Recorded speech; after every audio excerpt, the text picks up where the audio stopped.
से बड़ी खबर है जहां मौसम विभाग ने अलर्ट जारी किया है। रेमल तूफान को लेकर के यह अलर्ट जारी किया गया है। बिहार के पूर्वी इलाके में अलर्ट जारी किया गया है। हल्की से मध्यम बारिश का अलर्ट है। 120 से 135 किलोमीटर प्रति घंटे की रफ्तार से तूफान आएगा। कटिहार, पूर्णिया, किशनगंज समेत कई जिलों में इसका असर दिखेगा, तो आपको सावधान सतर्क होने की जरूरत है, क्योंकि रेमल तूफान को लेकर के अलर्ट जारी किया गया है। बिहार के पूर्वी इलाके में अलर्ट जारी किया गया है। हल्की से मध्यम बारिश का अलर्ट है। 120 से 135 किलोमीटर प्रति घंटे की रफ्तार से तूफान आएगा और इसको लेकर के कटिहार, पूर्णिया, किशनगंज समेत कई जिलों में इसका असर देखने को मिलेगा।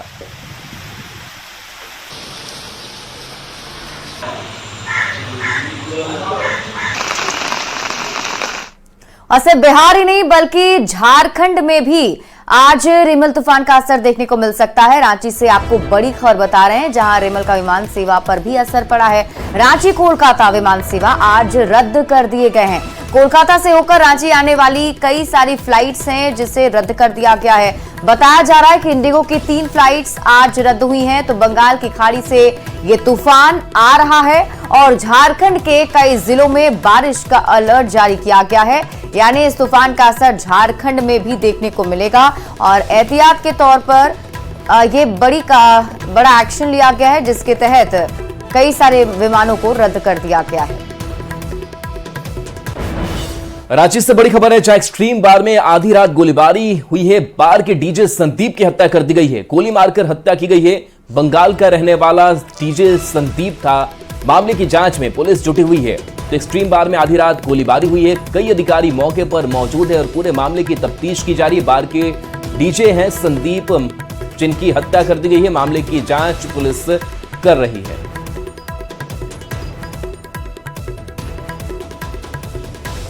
और अब बात करेंगे लोकसभा चुनाव से जुड़ी खबरों की। तो बिहार में आज कई नेताओं की चुनावी रैली है। मुख्यमंत्री नीतीश कुमार आज नालंदा में रोड शो करेंगे। एनडीए उम्मीदवार कौशलेंद्र कुमार के पक्ष में रोड शो होगा। सीएम नीतीश कुमार हिलसा से रोड शो की शुरुआत करेंगे। आज पटना साहिब, पाटलिपुत्र और आरा में कांग्रेस नेता राहुल गांधी की भी सभा होगी। तो नेताजी आज प्रचार पर निकलने वाले हैं और कहां-कहां सभा होने वाली है, ये हम आपको ग्राफिक्स के जरिए बता भी रहे हैं। पटना साहिब, पाटलिपुत्र और आरा में आज राहुल गांधी की 3 जगह पर जनसभा होने जा रही है। तो इसके साथ ही मध्य प्रदेश के सीएम मोहन यादव भी पटना में चुनावी सभा को संबोधित करने वाले हैं। लोकसभा चुनाव में 6 चरण की वोटिंग हो चुकी है। 6 चरण की वोटिंग के पहले से ही नेताओं ने जीत के दावे तेज कर दिए। गृह मंत्री अमित शाह ने रविवार को काराकाट के दाऊदनगर और सासाराम लोकसभा क्षेत्र के भभुआ में चुनावी रैली की। गृह मंत्री अमित शाह ने काराकाट की रैली में एक बार फिर से दोहराया कि 5वें चरण तक मोदी जी 310 पार कर चुके हैं। 6वां और 7वां चरण 400 पार कराने का है। सवाल है कि 6ठे चरण के बाद किसका पलड़ा भारी है। अब की बार 400 पार, अब की बार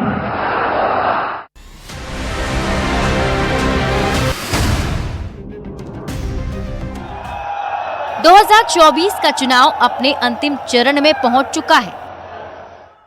फिर एक बार फिर एक बार फिर एक बार फिर एक बार 6 फेज की वोटिंग के बाद जीत के दावों का दौर तेज हो चुका है। ये जैसे ही ये हेलीकॉप्टर में चक्कर मारने का समय उनका पूरा होगा, जेल का रास्ता तय हो जाएगा।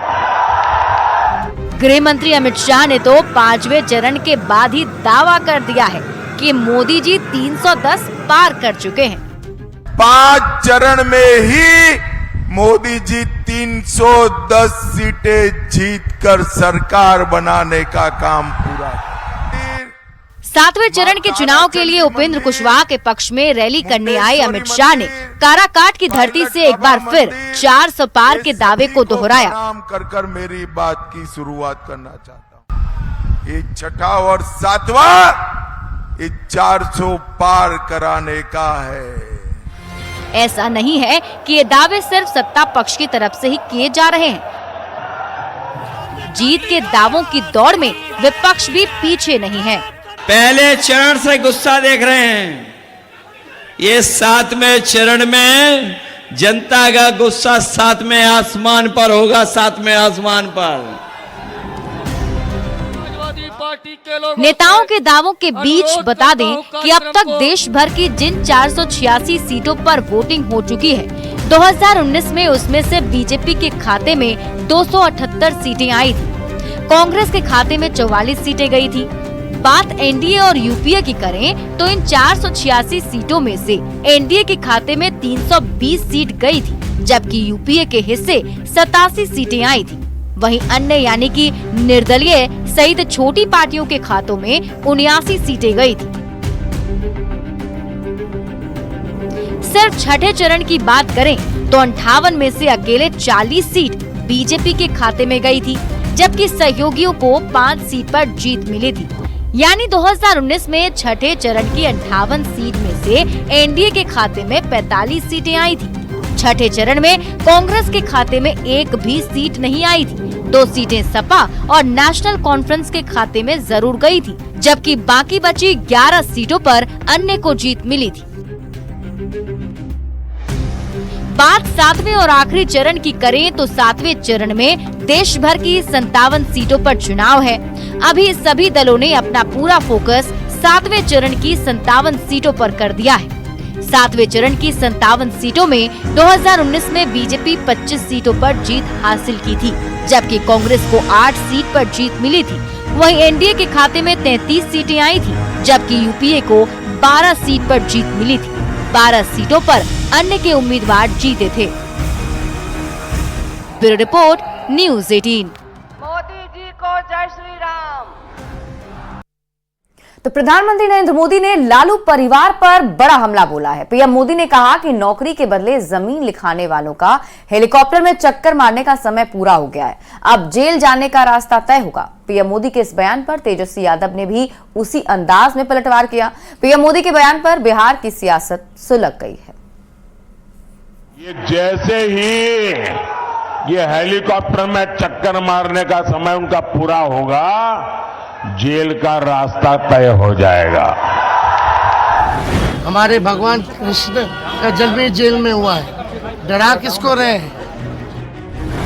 बिहार की सियासत में इस समय जेल शब्द की चर्चा सबकी जुबान पर है। उसकी वजह है पीएम मोदी का एक बयान।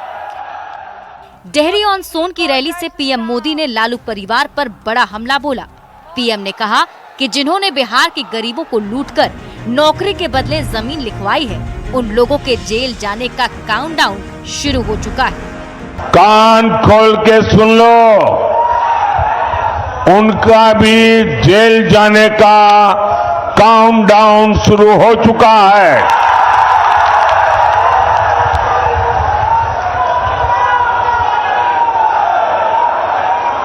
ये जैसे ही ये हेलीकॉप्टर में चक्कर मारने का समय उनका पूरा होगा, जेल का रास्ता तय हो जाएगा। पीएम मोदी ने जेल जाने का काउंटडाउन क्या बोला? बिहार में आरजेडी नेताओं में खलबली मच गई, जुबानी जंग शुरू हो गई। सबसे पहले तेजस्वी यादव फ्रंट पर आए और उन्होंने इस सियासी लड़ाई को बिहारी बनाम गुजराती कर दिया। आप बताओ, एक 34 साल के बिहारी नौजवान को डरा रहे हैं? बिहारी गुजराती से डरता नहीं है। मोदी जी, ये झारखंड और दिल्ली नहीं है, ये बिहार। एक बार हाथ लगा करके तो दिखाओ। तेजस्वी के बयान के बाद आरजेडी के राज्यसभा सांसद मनोज झा मीडिया के सामने आए और पूरे बयान को अलग रंग देने की कोशिश की। मनोज झा ने कहा कि क्या कोर्ट को भी मैनेज करने की सोच रहे हैं आप? तेजस्वी यादव को धमकी दे रहे हैं कि 4 जून के बाद जेल भेज देंगे। न्यायालय को भी मैनेज करने की सोच रहे हैं आप, कानून को अपने हाथ में लेंगे। आरजेडी और तेजस्वी यादव की तरफ से पीएम मोदी पर पलटवार करते ही बिहार बीजेपी के नेताओं ने लालू परिवार पर हमला और तेज कर दिया। सम्राट चौधरी ने कहा कि जो चोरी करेगा उसे मोदी जी से डरना होगा। जिन्होंने नौकरी के बदले जमीन ली, उनको जेल के अंदर जाना ही होगा। ये पूरी तरह प्रूव्ड केस है कि आपके आदरणीय पिताजी ने जमीन लिया, बहुत दूर नहीं है। इस पटना एयरपोर्ट के 1 किलोमीटर की दूरी पर आपके पिताजी ने जमीन लिया और जमीन के बदले नौकरी दिया, तो चोरी करने वाले को जेल के अंदर जाना ही पड़ेगा। लोकसभा चुनाव के आखिरी चरण का मतदान 1 जून को होगा। इस दिन बिहार में 8 लोकसभा की सीटों पर वोटिंग होनी है। आखिरी चरण के पहले पीएम मोदी के तेजस्वी के जेल भेजने वाले बयान से बिहार में जो माहौल बना है, उसका वोटिंग पर कितना असर पड़ेगा, ये तो 4 जून को ही पता चलेगा। न्यूज़ 18 के लिए पटना से अमित कुमार, संजय कुमार और धर्मेंद्र कुमार की रिपोर्ट। कपड़े फाड़ना शुरू करेंगे। आरा की चुनावी सभा में जेपी नड्डा तेजस्वी यादव पर भी जमकर बरसे। नड्डा ने तेजस्वी को बच्चा बताते हुए कहा कि ये क्या जाने पिता के कारनामे, ये तो हवा में मटन और मछली बनाना सीख आ रहे हैं। ऐसी है इनकी अय्याशी। इतना ही नहीं, तेजस्वी यादव के 10 लाख नौकरी देने के वादे पर भी पलटवार किया। नड्डा ने कहा कि तेजस्वी पहले पिता के कारनामों का पश्चाताप करें, इन्होंने सिर्फ अपने परिवार के लिए काम किया है। तेजस्वी क्या जाने पिता के कारनामे, इसको क्या मालूम 20 साल पहले क्या हुआ है, ये क्या जाने। ये तो मटन बनाना सिखा रहे हैं, कोई मटन खाना सिखा रहे हैं, कोई मछली बनाना सिखा रहे हैं, और वो भी जमीन पर नहीं, हवा में। देखो इनकी अय्याशी, देखो इनकी मौज मस्ती। इनको लाना है क्या? जरा जोर से बोलो भैया, दिल्ली तक मैं जाऊंगा, आवाज आपकी आनी चाहिए। ऐसे लोगों को लाना है क्या? ये ऐसे लोग हैं जो लालू जी जानते हैं क्या बोलते थे, सड़क काहे को चाहिए, सड़क आ जाएगी तो पुलिस पहुंच जाएगी। क्या क्या अंधेर गर्दी मचा रखी थी क्या। और ये 10 लाख नौकरी देगा। अरे पहले पिता के कारनामों का पश्चाताप करो, पिता के कारनामों का पश्चाताप करो। और ये इनको अपनी जाति की भी चिंता नहीं है। याद रखना, इन्होंने कोई जाति के लिए कोई काम नहीं किया। इन्होंने काम किया तो परिवार के लिए काम किया, सिर्फ परिवार के लिए काम किया। 7वें चरण की वोटिंग के पहले रविवार को बीजेपी के राष्ट्रीय अध्यक्ष जेपी नड्डा ने बिहार में 3 रैलियां की। आरा, जहानाबाद और नालंदा में जेपी नड्डा की रैली हुई। जहानाबाद की धरती से वार करते हुए जेपी नड्डा ने इंडिया अलायंस को घोटालेबाजों की जमात बताया। फॉर राष्ट्र विरोधी, रिश्वतखोरी, जे फॉर जंगल राज और डी फॉर दलदल। रविवार को बिहार में बीजेपी के राष्ट्रीय अध्यक्ष जेपी नड्डा ने ताबड़तोड़ 3 रैलियां की। आरा, जहानाबाद और नालंदा में रैली को संबोधित करते हुए जेपी नड्डा ने इंडिया अलायंस पर जमकर प्रहार किया।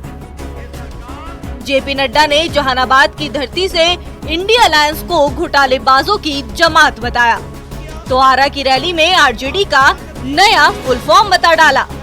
पहले जहानाबाद से नड्डा की गर्जना सुन लीजिए। लालू ने चारा घोटाला किया कि नहीं किया? जेल गए थे कि नहीं गए थे? बेल पर है कि नहीं है? आप बताओ। लालू ने अलकतरा घोटाला किया कि नहीं किया? नौकरी के जगह पर जमीन हड़पी कि नहीं हड़पी? ये भ्रष्टाचारी लोग, ये भ्रष्टाचारी पार्टियां, ये बिहार में राज करेंगी क्या? आरा की चुनावी रैली में भी जेपी नड्डा ने आरजेडी और लालू परिवार पर निशाना साधा। जेपी नड्डा ने आरजेडी का नया मतलब भी बताया। क्या कहा, खुद सुन लीजिए।